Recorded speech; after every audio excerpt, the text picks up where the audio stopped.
हरियाणा के मुख्यमंत्री मनोहर लाल के नेतृत्व में हरियाणा ने विकास के पथ पर निरंतर आगे बढ़ते हुए नागरिक केंद्रित सुशासन सूचकांक 2021 में देश भर में पहला स्थान हासिल किया है। सिटीजन सेंट्रिक गवर्नेंस और 4 संकेतकों में 0.914 का सामूहिक स्कोर लेकर हरियाणा ग्रुप ए की श्रेणी में टॉप पर रहा। नागरिक केंद्रित शासन संकेतक सेवा का अधिकार अधिनियम, शिकायत निवारण तंत्र और ऑनलाइन सेवाएं प्रदान करने में राज्य सरकारों द्वारा की गई प्रगति जैसे परिणामों पर केंद्रित है। हरियाणा सरकार ने मुख्यमंत्री मनोहर लाल के विजन को आगे बढ़ाते हुए राज्य में विभिन्न आईटी संचालित पहलुओं में अपनी क्षमता साबित की है। यह पहल न केवल सकारात्मक परिणाम ला रही है, बल्कि यह भी सुनिश्चित कर रही है कि राज्य ई गवर्नेंस की मदद से सुशासन की तरफ आगे बढ़े। अब लोग एक क्लिक के माध्यम से अपने घरों में आराम से सरकारी योजनाओं का लाभ उठाने लगे हैं।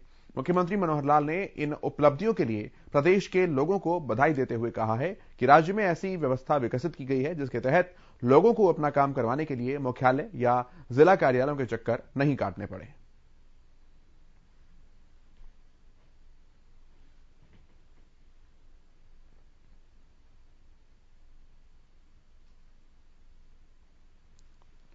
देश भर के राज्यों की एक सूची निकाली गई है जिसमें सबसे पहला स्थान इस बार हरियाणा को मिला है।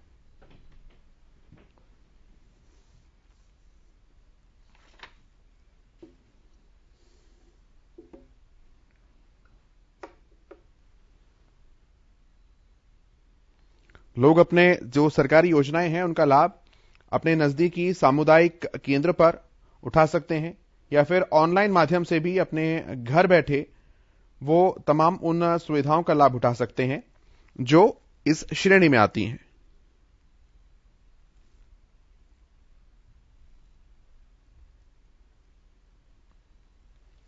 नागरिक केंद्रित सरकार यानी कि सरकार के शासन करने का वो तरीका जिसके केंद्र में नागरिक रहते हैं।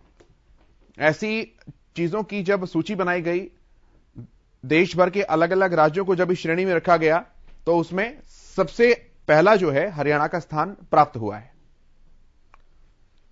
प्रोफेसर विधु रावल जी, भारतीय जनता पार्टी के प्रवक्ता, हमारे साथ जुड़े हैं। प्रोफेसर साहब, सबसे पहले तो बहुत शुभकामनाएं इस काम के लिए।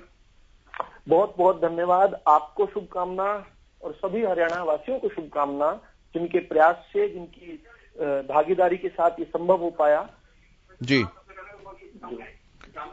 किस तरह से देखते हैं, किस तरह की नीतियों का ये परिणाम रहा विधु जी, जो ये उपलब्धि मिली? क्या अलग है हरियाणा में बाकी राज्यों से?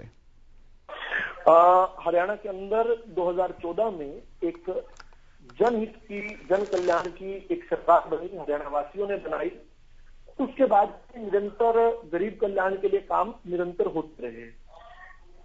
प्रदेश का पैसा किस प्रकार से प्रदेश के हित में लगे जी। इससे पहले के जो भ्रष्टाचारी लोग हरियाणा की प्रतिभाओं का दुरुपयोग करते थे, हरियाणा की प्रतिभाओं का सम्मान तो क्या करना, उनका अपने धन संग्रह करने में उपयोग करते थे, उससे इतर जो है हरियाणा के अंदर पहली बार हरियाणा के लोगों के लिए काम करने लगे हम लोग जी। और उसके बाद एक के बाद एक इस नियत के साथ कि हरियाणा के आम आदमी का काम करना है।